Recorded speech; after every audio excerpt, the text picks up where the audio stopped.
रायपुर महापौर एजाज ढेबर ने आज प्रेस वार्ता रखा। इस प्रेस वार्ता में शहर से जुड़े कई महत्वपूर्ण मुद्दों पर उन्होंने चर्चा किया। क्या कुछ उन्होंने चर्चा किया, आप भी सुनिए। जिस तरीके से अभी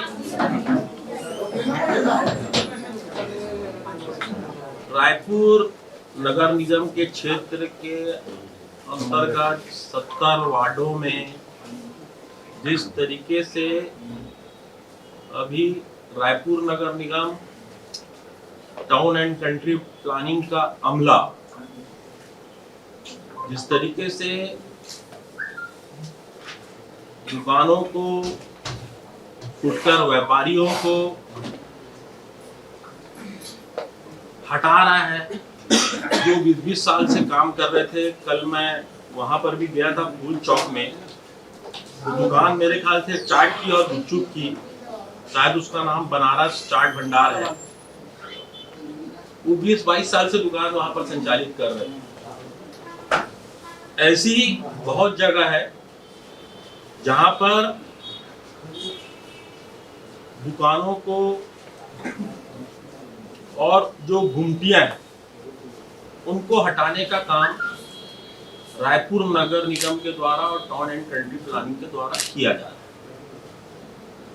अच्छी बात है, हम लोग को व्यवस्था देना चाहिए, मगर इसकी जानकारी ना रायपुर मेयर को है और ना ही परिषद को इसकी जानकारी है।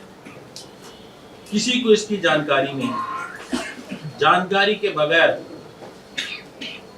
MIC में चर्चा के बगैर ये एक्शन मोड लिया जा रहा है। एक नियम होता है, जब जो बहुत पुराना वो होता है, अगर कोई 10 साल 15 साल से अगर कोई अपना धंधा संचालित कर रहा है तो उसको पहले कहीं पर जगह दी जाती है, उसके बाद उसको वहां से हटाया जाता है।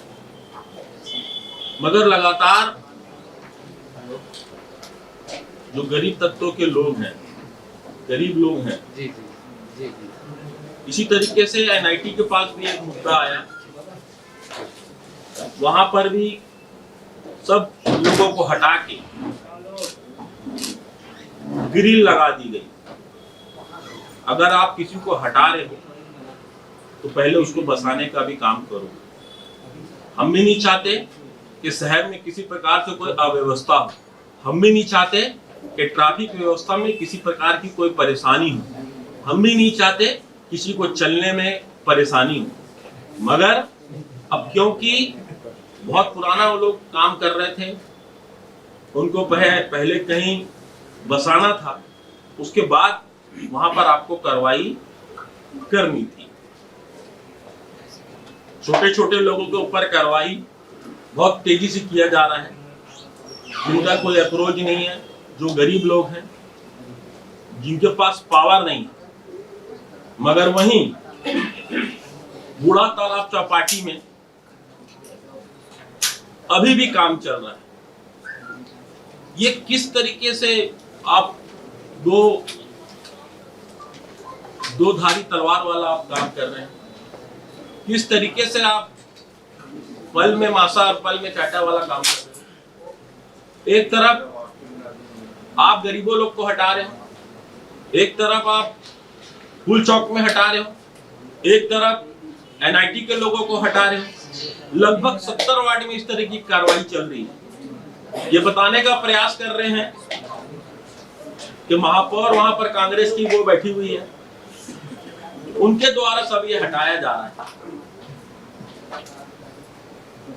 अगर कार्रवाई करनी है तो दोनों के ऊपर कार्रवाई करो।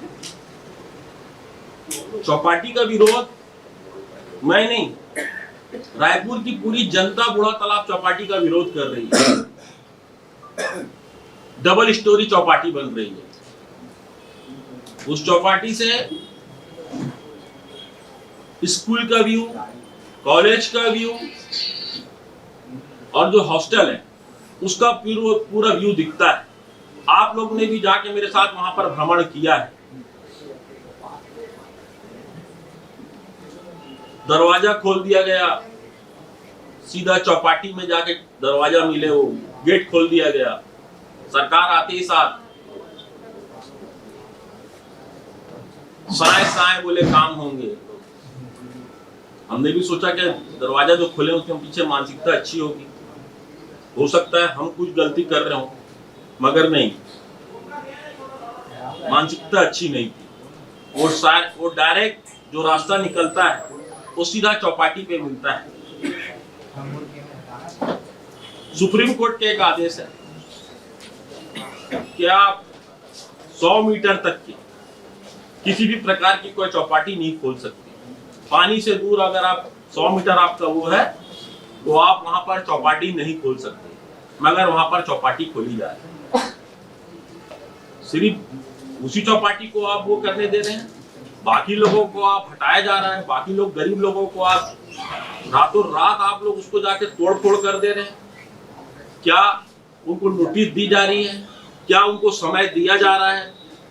क्या उनको कहीं पर जाके बसाया जा रहा है? क्या उनको व्यवस्थापन दिया जा रहा है? कोई व्यवस्थापन नहीं दिया जा रहा है, सीधा और सीधा जाके तोड़ फोड़ कर दे रहे हैं। और अभी 1 महीना 1.5 महीना ये ऐसे ही काम करेंगे और ये बताने का प्रयास करेंगे कि रायपुर में नगर निगम में कांग्रेस की सरकार है, वहां जो परिषद है वो कांग्रेस की है और वो करा रही है।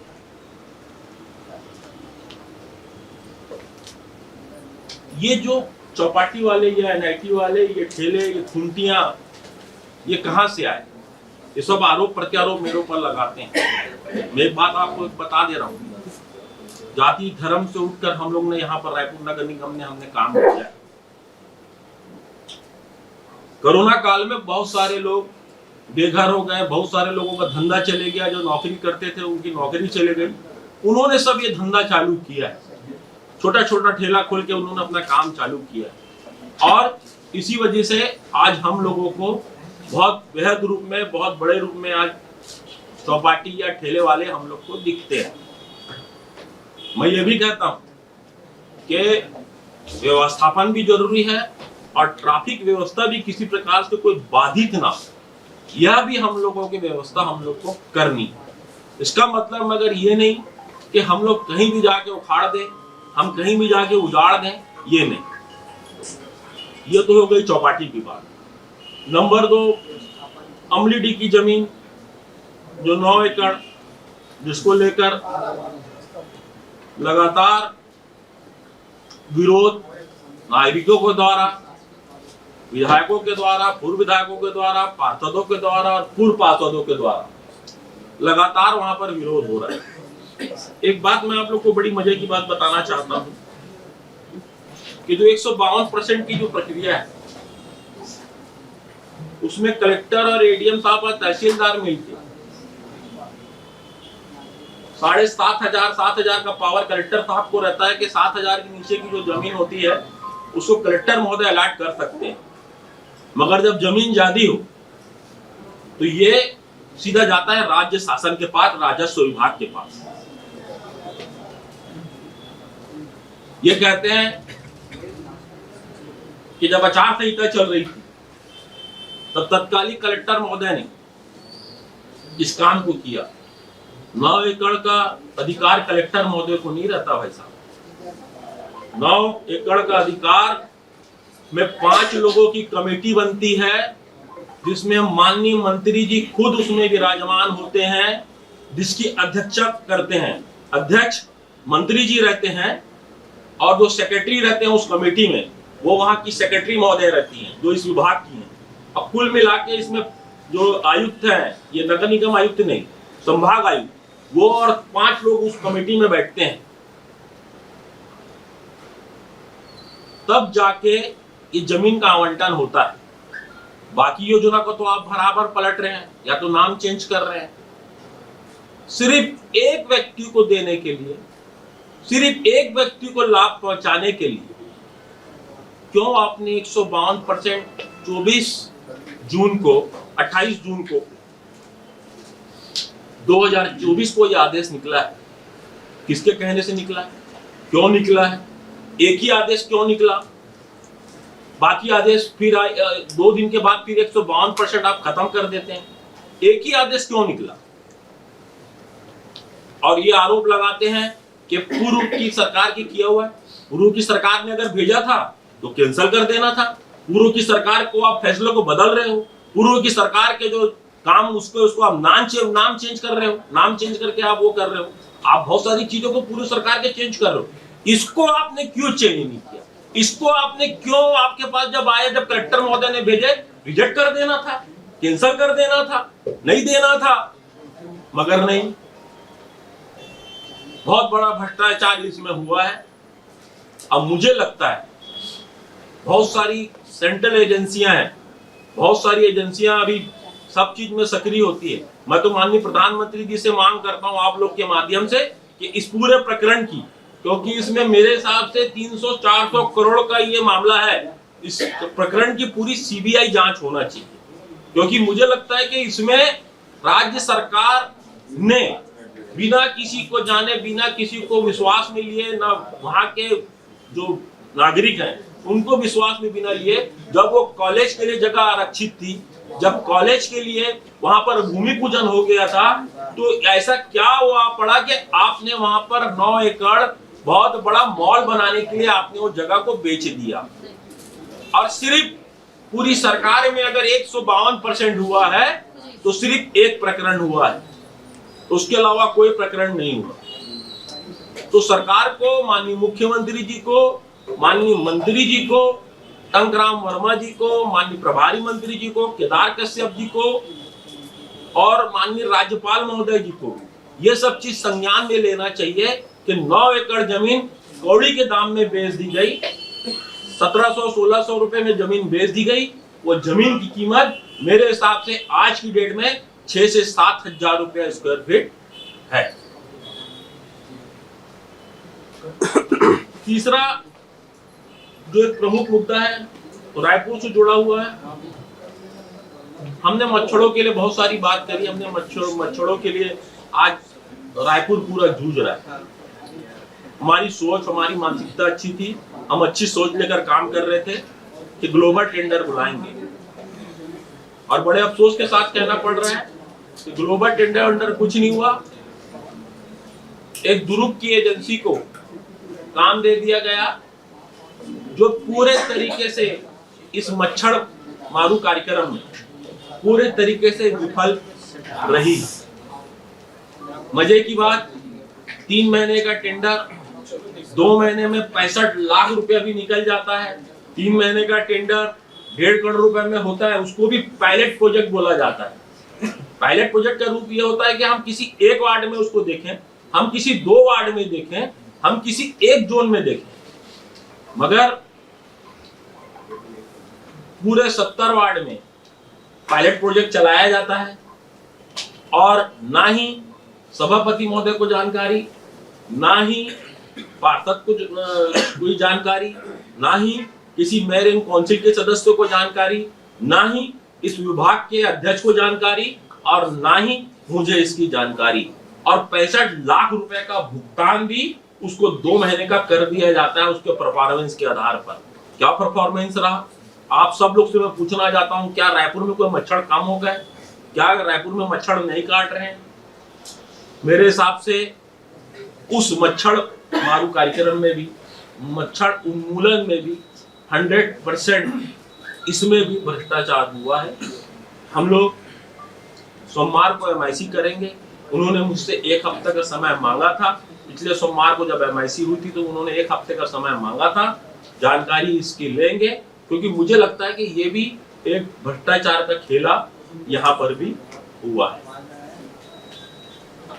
चौथा जो सबसे बड़ा मुद्दा है जिसको मैंने उठाया था, होर्डिंग्स वाला मामला। होर्डिंग्स वाले मामले में जब मैं बोलता था तो सब लोग बोलते थे कि नहीं नहीं नहीं नहीं, इतना बड़ा घोटाला नहीं हुआ होगा, इतना बड़ा इसमें भ्रष्टाचार नहीं हुआ होगा, नहीं नहीं ऐसा नहीं हुआ होगा।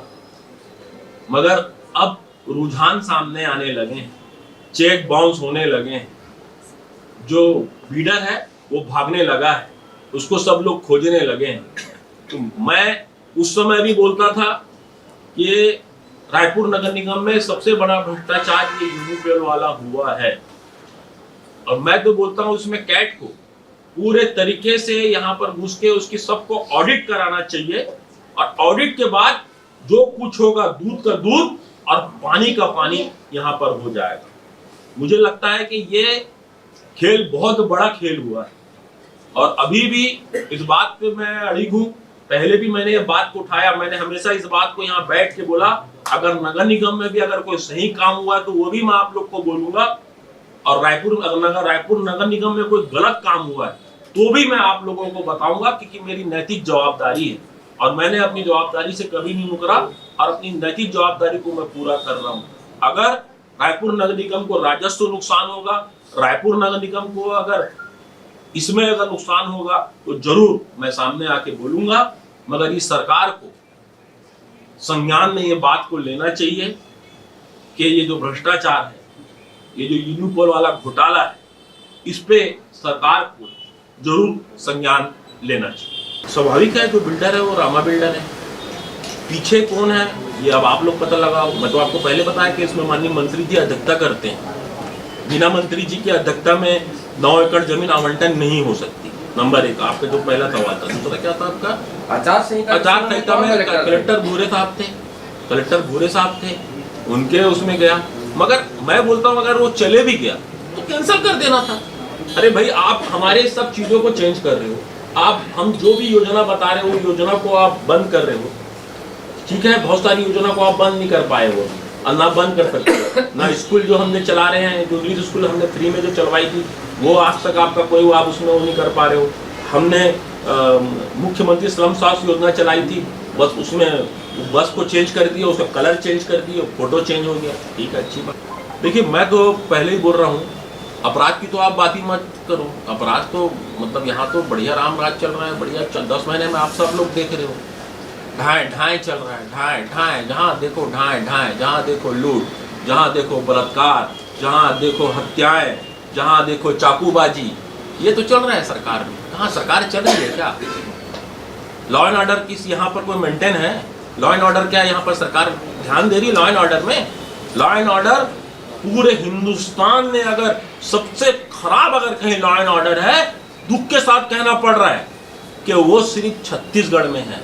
और 24 साल हो गया ये सरकार बने, ये पिछली सरकार में किसी ने इतना लॉ एंड ऑर्डर खराब नहीं हुआ होगा जो लॉ एंड ऑर्डर अभी खराब हुआ है। ये तो आप लोग कहते हैं, पुलिस के आंकड़े ऐसा थोड़ी बताते हैं। नहीं, पुलिस के आंकड़े क्यों नहीं बताते हैं? जो हत्याएं होती है वो हम नहीं देखते हैं, आप ही दिखाते हैं। जो हत्याएं, जो मर्डर होती है वो आप नहीं देखते हैं। कांग्रेस में नहीं होता था क्या कांग्रेस में नहीं होता था? लॉ एंड ऑर्डर पहले वहां पर हुआ था। कांग्रेस में एडीएम को नहीं मारा जाता था, कांग्रेस को एसडीएम को नहीं मारा जाता था, कांग्रेस में तहसीलदार को नहीं मारा जाता था, कांग्रेस में किसी को इस तरीके से ढकेला नहीं जाता था। अब ये होने लगा है। अरे बलरामपुर में खुलेआम एसडीएम को उसने जाके मार दिया। अभी मैं पेपर अभी पढ़ कर आ रहा हूँ, एक तहसीलदार को मार दिया कि कोई नापने के लिए। इसी में 2 दिन पूर्व वार्ड पार्टनर, बीजेपी के वार्ड पार्टनर ने ठेकेदार को भी मारा था, उसको उसने कोई शिकायत की है? देखो, रुझान आ रहे हैं, मैं तो बोला अभी रुझान आ रहे हैं, अभी पूरी पिक्चर बाकी। आप लोग दिखा देते हो ना, पहले चुनाव के पहले एग्जिट पोल आने लगे हैं। आप देखो, अभी बहुत सारे रुझान आएंगे, अभी तो शुरुआत हुई है।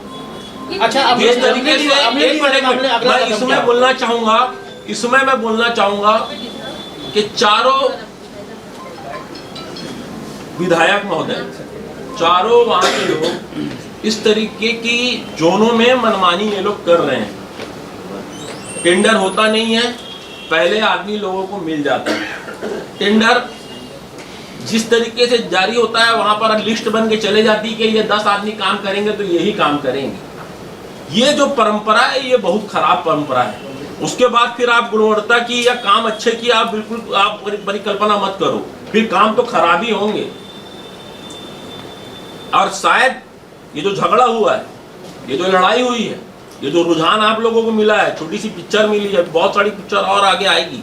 ये जो आप लोग को रुझान मिला है, ये तो बहुत सारी आप लोगों को देखने को मिलेगा। छोटा सा रुझान है, तो मुझे लगता है कि ये जो झगड़ा हुआ है ये भी टेंडर ही क्या था। पार्षद महोदय ने किसी और को ठेका दे दिया था, किसी और को ठेका चलाना चाहता था, मगर अब वो बोला कि मैं भी डालूंगा, मैं भी फॉर्म भरूंगा, मेरे को भी फॉर्म भरने का अधिकार है, क्योंकि 20 लाख के नीचे का टेंडर वो सब वो होता है, बिना उसके टेंडर का होता है। तो हम सोचे कि वो सोचा होगा कि हम इसको दे देंगे, उसको नहीं मिला तो उसका आदमी से शायद, और मेरे ख्याल से कितने का टेंडर था, 9 लाख रुपए का। 9 लाख रुपए के लिए इतना भयंकर उत्पात मचा, किसी पूरा सर फट गया, उसको वीडियो जारी करना पड़ा। और मजे की बात है कि वो खुद भारतीय जनता पार्टी का सदस्य है जिसका सर फटा है, ओम राठौर जी। तो ये सरकार में अभी रुझान आने चालू हो गए। अभी काम की क्वालिटी में भी कई जगह रेनफोर्समेंट वॉल का भी गड़बड़ डाला हुआ है, ना कहीं लाइनिंग है ना कुछ, ऐसे कई। देखिए अभी तो सरकार में, अभी तो नगर निगम में ऐसे ही चल रहा है। नगर निगम में अधिकारियों को दबाव बना के, अधिकारियों को प्रेशर बना के, देखिए सबसे अगर कोई नीचे तबके का जो अधिकारी जो होता है वो नगर निगम का होता है, जहाँ पर आदमी दबाव बना लेता है। क्यों पीडब्ल्यूडी में अधिक दबाव नहीं बना पाता, पीडब्ल्यूडी आ रहे वहाँ पर क्यों वो नहीं कर पाता? वहाँ तो सब ऑनलाइन टेंडर, वहाँ तो सब सिस्टम से होता है, इरिगेशन में होता है। अब नगर निगम में क्योंकि छूट है इसलिए आदमी जाके दादागिरी करता है, अधिकारियों को ऊपर दादागिरी करता है। ये सवाल है कि जो नगर निगम में जो काम हो ही रहेगा, जो ठेकेदारों के द्वारा किसके द्वारा हो रहा है वो पता नहीं, लेकिन जो नगर निगम के अधिकारी हैं वो काम की क्वालिटी पे क्यों अवेयरनेस नहीं ले रहे हैं? और कई जगह ऐसे काम सामने आए, जैसे राजकुमार कॉलेज के पास एक डिफेंडिंग वॉल खड़ी हुई है, उस पर पूरा आड़ा तिरछा काम हो रहा है, कहीं कोई लाइनिंग नहीं है, कुछ नहीं। उस पर आपका क्या कहना है? जरूर ये चीज़ को रायपुर नगर निगम के जो अधिकारी हैं, मुझे लगता है कि आज सबसे ज़्यादा प्रेशर में वही काम कर रहे हैं, सबसे ज़्यादा दबाव में वही काम कर रहे हैं। और मुझे लगता है कि उनको निष्पक्षतापूर्वक उनको काम करना चाहिए, जो जिस काम के लिए उनको है वो काम बखूबी से उनको करना चाहिए। किसी के सरकार में प्रेशर में, क्योंकि सरकार हम लोग ने भी चलाई, सरकार हमारी भी चली, मगर कभी इतने प्रेशर में, इतने दबाव में कभी रायपुर नगर निगम नहीं रहा। अभी तो एक फोन खत्म नहीं होता दूसरा फोन आ जाता है, उसी के लिए तीसरा विधायक का फोन आ जाता है, उसी टेंडर के लिए चौथा विधायक का फोन आ जाता है। तो ये हो क्या रहा है? मेरे को तो समझ से बाहर है। ऐसा कभी नहीं हुआ जो अभी होने लगा है। आप लोग को भी समझना चाहिए, टेंडर होता नहीं पहले उठ जाता है, किसी को फॉर्म नहीं दिया जाता है। दूसरी चीज, काम में कहीं कोई गुणवत्ता नहीं है, तो कौन चला रहा होगा? सरकार। किसके कहने से काम बढ़ रहा है, किसके कहने से टेंडर बढ़ रहा है, किसके कहने से सब ये हो रहा है? तो ये तो सीधी सीधी बात है कि पूरी जो यहाँ पर नगर निगम चल रहा है वहाँ ऊपर से चल रहा है, अधिकारियों का यहाँ से वहाँ हो रहा है। अभी कुछ अधिकारियों के ट्रांसफर हुए थे, क्यों वो लोग को रिलीव नहीं किया गया? क्यों उनको वहाँ पर उनको छोड़ा नहीं गया? रायपुर नगर निगम में जो पुराने कर्मचारी थे 4-5, उनका ट्रांसफर हो गया, वापस रख दिया गया। ऐसा क्यों रख दिया गया भाई? एक तरफ आप ट्रांसफर कर देते हो और 10 दिन के बाद फिर उनको रख देते हो। तो ऐसा क्या हुआ था 10 दिन में जो आप उनको फिर वहीं रख दिए, उसी जगह में रख दिए, उसी स्थान में रख दिए? मजे की बात यह है, जोन 9 में एक जोन कमिश्नर के पद में यहाँ से मतलब मैं नहीं, पूरे भाजपा पार्षद, पूरे 70 पार्षद आवाज लगा के उठाते हैं कि वहां पर जोन कमिश्नर भेजो भेजो। तब जाके मुझे खड़े होकर बोलना पड़ता है वहां पर कमिश्नर महोदय के फोन में बात करके कि रायपुर 9 के जो कमिश्नर होंगे वो विवेकानंद दुबे जी होंगे। मगर मजे की बात, 4 दिन में उनको भी हटा दिया जाता है, संतोष पांडे जी को वहां जवाबदारी दी जाती है। तो कौन चला रहा है ये सब? कौन कर रहा है? कहाँ से हो रहा है? कौन चेंज कर रहा है? पूरा का पूरा वो लोग इंटरफेरेंस यहाँ पर रखे हैं, पूरा का पूरा यहाँ उन्होंने दबाव बना के रखा है। खैर हम दबाव में यार इसमें हम काम हमारे यहाँ उसमें नहीं होता। हम रायपुर की जनता के लिए, रायपुर नगर निगम के लिए हम काम कर रहे हैं और बेहतर से बेहतर जो हमारा काम होगा रायपुर नगर निगम में, हम बेहतर से बेहतर काम करने का प्रयास करें। आप भी इस बात को जानते हैं कि मैंने बहुत पॉजिटिवली उस चीज़ को लिया, जगह भी दी गई, उसमें एक बहुत बड़ा पेज भी आया कि वो पानी वाली जगह है और ये है, और वो वहाँ पर पहले तालाब वाला हुआ करता था, उसको भी हमने सुलझाया, हमने उसको भी सल्टाया। अब उसमें आप लोगों का या फिर जो भी वहाँ पर होंगे 70 लोग, उनमें कुछ पैसे का कोई मामला है, इतना पैसा हम नहीं दे पाएंगे, जितना पैसा उनसे मांगा जा रहा है उतना पैसा वो नहीं दे पाएंगे। तो देखिए ये पैसे का जो वो रहता है ये मैं डिसाइड नहीं कर सकता, ये सरकार के तरफ से या जो रायपुर नगर निगम के जो अधिकारी हैं वो उसको डिसाइड कर सकते हैं। मगर हमने बसाने का जरूर काम किया। ये जरूर है कि उसमें 2.5 लाख 3 लाख 4 लाख रुपए जो मांगा गया वो वहाँ से नहीं मिला, और मुझे ख्याल से ये पैसा उनको लेना भी नहीं चाहिए था, ये भी बोल रहा हूँ, सुन लीजिए।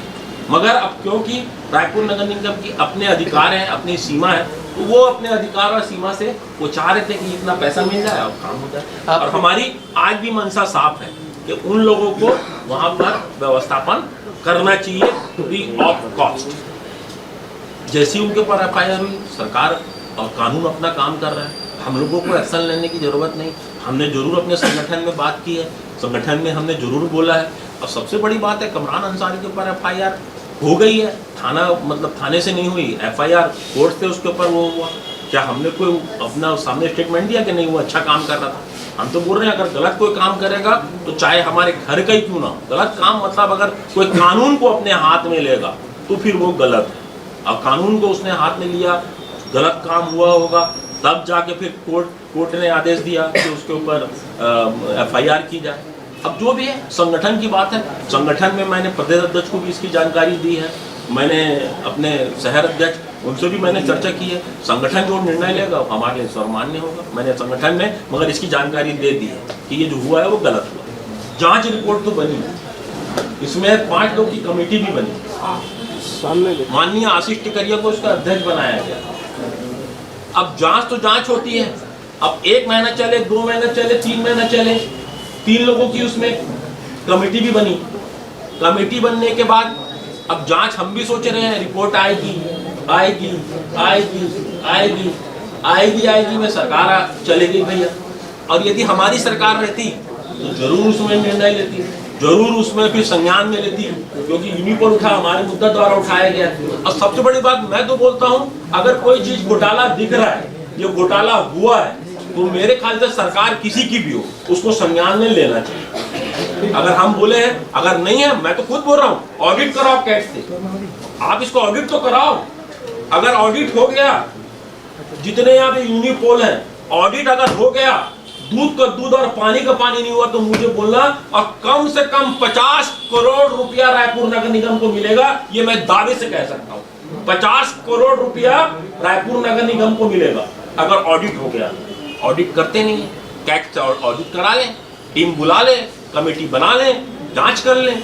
मैं तो बोलता हूँ दूध का दूध और पानी का पानी हो जाएगा इसमें। और दूसरा सवाल आपका क्या था? वेंडर जोन वाला। आप ये बोले, अब जैसे आपने बोला हमने मौदापारा में, हम मौदापारा बनाने गए, मौदापारा में जैसी काम चालू हुआ वो पूरे हमारे सही परिवार के लोग सामने आ गए, दुकानदार नीचे निकल कर आ गए, भैया यहाँ पर मत बनाओ, हम जहाँ बनाने जाते हैं वहाँ मत बनाओ। जहाँ पर वो होते हैं 50-100 लोग वहाँ पर खड़े हो जाते हैं, कुछ नेता लोग आ जाते हैं, कुछ वो लोग आ जाते हैं। हमारी भी भैया टीम, हमारी भी मजबूरी है, जब जनता का आक्रोश बढ़ता है हमें ऐसा काम भी तो नहीं करना है कि जहाँ पर जनता का आक्रोश हो, जहाँ जनता पूरी खड़ी हो किसी चीज के लिए मना करे, वो काम को हम क्यों करें? मेरे ख्याल से इसका सॉल्यूशन खाली एक ही चीज है कि कहीं बाहर में जगह में, कहीं बाहर में कम से कम 8-10 एकड़ जो सरकारी जगह, वहाँ पर पूरी चौपाटी का इस तरीके से बनाना चाहिए जिस तरीके से हम इंदौर के तर्ज पे बहुत सारी चौपाटियाँ हैं। तो मुझे लगता है कि 8-10 एकड़ किसी बाहर थोड़ा आउटर तरह, कहीं भी आउटर तरह, चाहे नया रायपुर हो, चाहे इधर हो, कहीं पर भी हो, 10 एकड़ जमीन सरकार को देना चाहिए। और ये जितने भी लोग हैं, जितने भी वेंडर्स हैं, चाहे एनआईटी वाले हो, चाहे यहाँ वाले हो, चाहे फूल चौक वाले हो, चाहे मोती बाग वाले हो, कहीं पर भी वाले हो, चाहे तेली बांधा वाले हो, सबको। तेली बांधा की दुकान हमने हटाई, हमने तुरंत दिया। तेली बांधा को आके लोग धंधा कर रहे हैं ना, तो वैसे ही मैं बोलता हूँ सिर्फ तेली बांधा वालों को, जितने सब वेंडरों से बात कर लिया जाए और 10 एकड़ में सरकार को ये चीज संज्ञान में लेकर, अब सरकार की मानसिकता के ऊपर है कि सरकार क्या सोचती है, उनको 10 एकड़ की जमीन लेके ये सब को वहां पर व्यवस्थापन कर देना। सब योजनाओं को सरकार बंद कर रही है, 4 योजनाओं का 6 योजनाओं का नाम चेंज कर रही है। 152% में इसको क्यों दे दिए? 152% में, अच्छा सवाल है आपको, क्यों दे दिया उसको 152% में? नहीं देना था। आप जब हमारी सभी उसको बंद कर रहे हैं, हमारी योजनाओं का नाम चेंज कर रहे हैं, आप सबको नाम को पलट रहे हैं, तो ये इसमें सिर्फ एक प्रकरण में 152% को क्यों किया गया और 2 दिन में फिर क्यों बंद कर दिया गया 152%? तो ये सरकार का काम ही है, जिसमें लाभ पहुंच रहा है, जिसमें बड़ा भ्रष्टाचार हो रहा है, वो काम को करना है। जिसमें कमाई नहीं है, जिसमें वो नहीं है, वो काम को नहीं करना है। ये सरकार का सीधा फंडा है। मुझे लगता है कि अमेठी का जो मामला है लगभग 9 एकड़ का मामला है, लगभग 300-350 करोड़ की जगह है, कौड़ी के दाम में बेच दी गई है। 152% में जमीन को बेच दी गई है।